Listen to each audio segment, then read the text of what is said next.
I am Brother Raymond, and in this session we will hold some errors and heresies of Gaudium et Spes, the constitution on the Church in the modern world, in the light of Catholic Magisterium.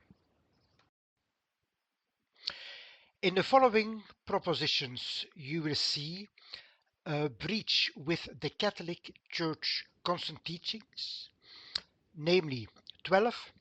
Believers and unbelievers agree almost unanimously that all things on earth should be ordained to men as to their center and summit. 22. Christ the Lord, in the very revelation of the mystery of the Father and of his love, fully reveals man to himself and brings to light his most high calling, human nature, by the very fact that it was assumed, not absorbed, in him has been raised in us also to a dignity beyond compare. For by his incarnation he, the Son of God, has in a certain way united himself with each man. These are two errors. We see here in these passages the following propositions or implications which are against church teaching. 1. Those who believe with a divine and Catholic faith are among those who hold almost unanimously that the things of earth should be ordained solely to men, that is, to the exclusion of God and his glory. 2. God created all things on earth solely for man's good. 3. God created man for man's own good. 4. God intended man to be the center and summit of his material creation. 5. God did not create the earth and all it contains for his own glory. 6. Christ by his incarnation intended to awaken man to his own talents and his vocation. 7. Christ by his incarnation intended to raise human nature to a high dignity. 8. Christ by his incarnation intended to unite himself with each man. We will now see what the Catholic Magisterium says about these statements. The First Vatican Council, 1869 till 1870, Ecumenical 22 on Faith and the Church, Session 3, April 24th, 1870. This soul, through God, by his goodness and omnipotent power, not to increase his own beatitude and not to add to, but to manifest his perfection by the blessings which he bestows on creatures with most free volition, immediately from the beginning of time fashioned each creature out of nothing, spiritual and corporal, namely angelic and mundane, and then the human creation, common as it were, composed of both spirit and body. That is from the Dogmatic Constitution concerning the Catholic Faith, Chapter 1. God, creator of all things. Then, the Dogmatic Constitution concerning the Catholic Faith, Chapter 3, Faith. Since man is wholly dependent on God as his creator and Lord, and since created reason is completely subject to uncreated truth, we are bound by faith to give full obedience of intellect and will to God who reveals. This goes directly against Gaudium et Spes. Then the Dogmatic Constitution concerning the Catholic Faith, Chapter 3, Faith. Further, by divine and Catholic faith, all those things must be believed which are contained in the written word of God and in tradition. Then, the first canon. If anyone shall have denied the one true God, creator and Lord of visible and invisible things, let him be anathema. Canon 5.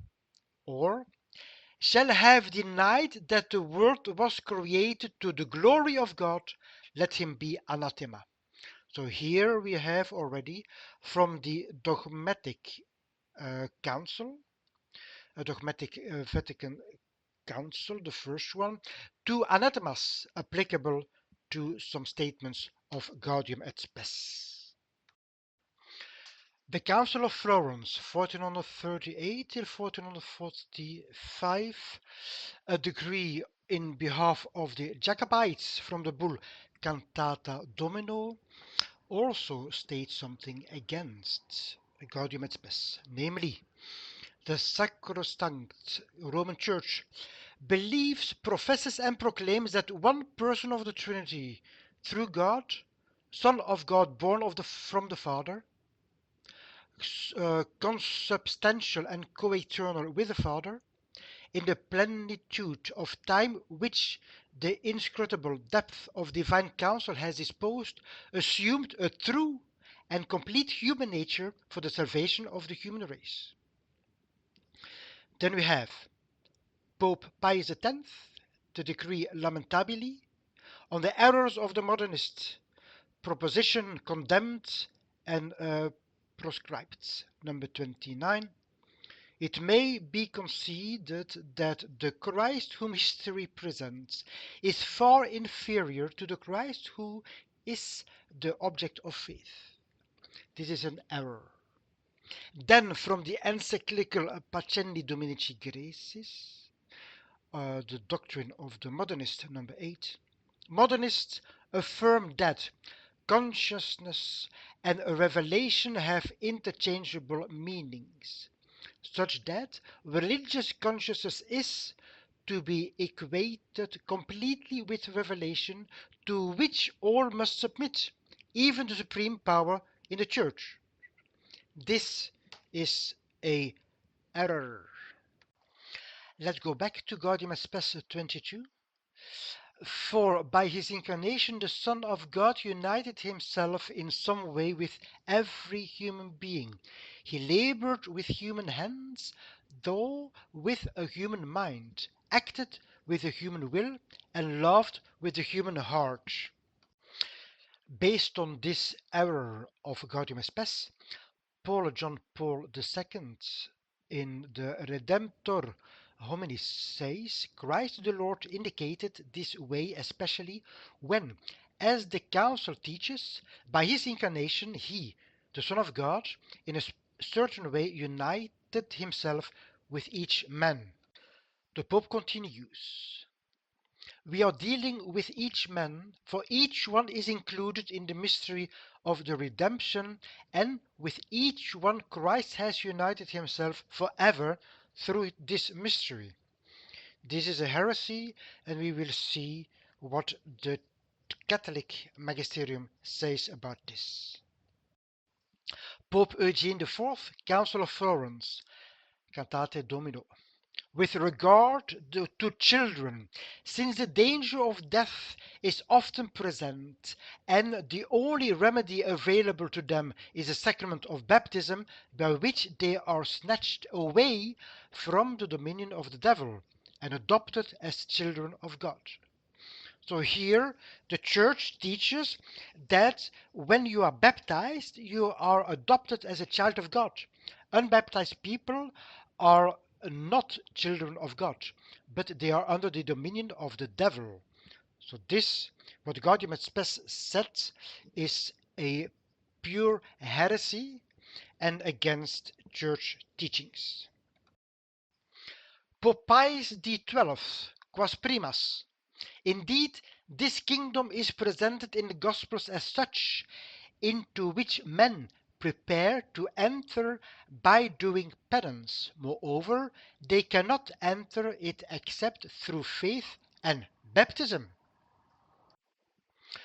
Pope Leo XIII in the Sanctis Cognitum says, whoever is separated from the church is united to an adulteress.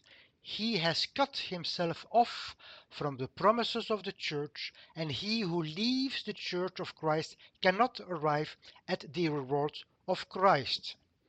So this is enough from what the Magisterium says in regards to the heresies of Gaudium et Spes.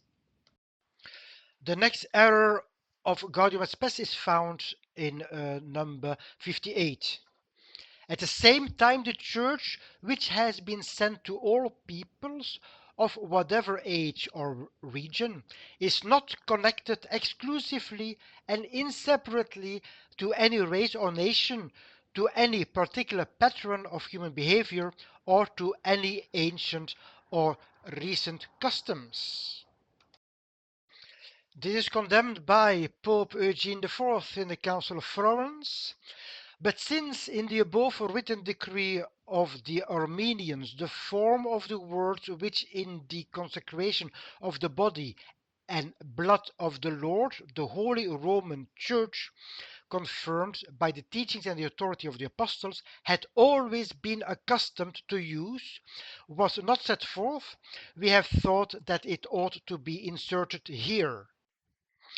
Pope Paul III, the Council of Trent, Session 7, Canon 13, says, if anyone shall say that the received and approved rites of the Catholic Church accustomed to be used in the solemn administration of the sacraments may be disdained or omitted by the minister without sin and at pleasure, or can be changed into other rites by any pastor in the church whomsoever, let him be anathema. By any pastor means also by the Pope. And this Council of Trent Session 7, Canon 13, is also against new mass, the new mass that has been fabricated by Vatican II. Well, here you have already an anathema on it, together with the Coprimum from Holy Pope Pius V. And Pope Hadrian I, the Second Council of Nicaea, those therefore who dare to think or to teach otherwise, or to spurn according to the wretched heretics the ecclesiastical traditions, and to invent anything novel, or to reject anything from these things which have been consecrated by the Church, or to invent perversely and cunningly for the overthrow of any one of the legitimate traditions of the Catholic Church, if indeed they are bishops or clerics, we order them to be disposed, monks, however, or laymen, to be excommunicated. Another heresy of Gaudium et Spes, 91. In view of the erroneous diversities of conditions of human cultures in the world, what is proposed here is in many sections deliberately general in tone. In fact, although it expresses the received doctrine of the Church, yet dealing as it often does with matters in a constant state of evolution, it must be pursued and expounded further. This has been condemned by Pope Pius X in the Pacendi Dominici Gracis number 26 on the doctrine of the modernists. To the laws of evolution everything is subject. Dogma, church, worship, the books we revere as sacred, even faith itself, and the penalty of disobedience is death. The enunciation of this principle will not astonish anybody who bears in mind what the modernists have had to say about each of these subjects. So, this is enough to prove the errors of Gaudium et Spes. Therefore, that is already a constitution from the Second Vatican which has errors and heresies in it and therefore should be rejected.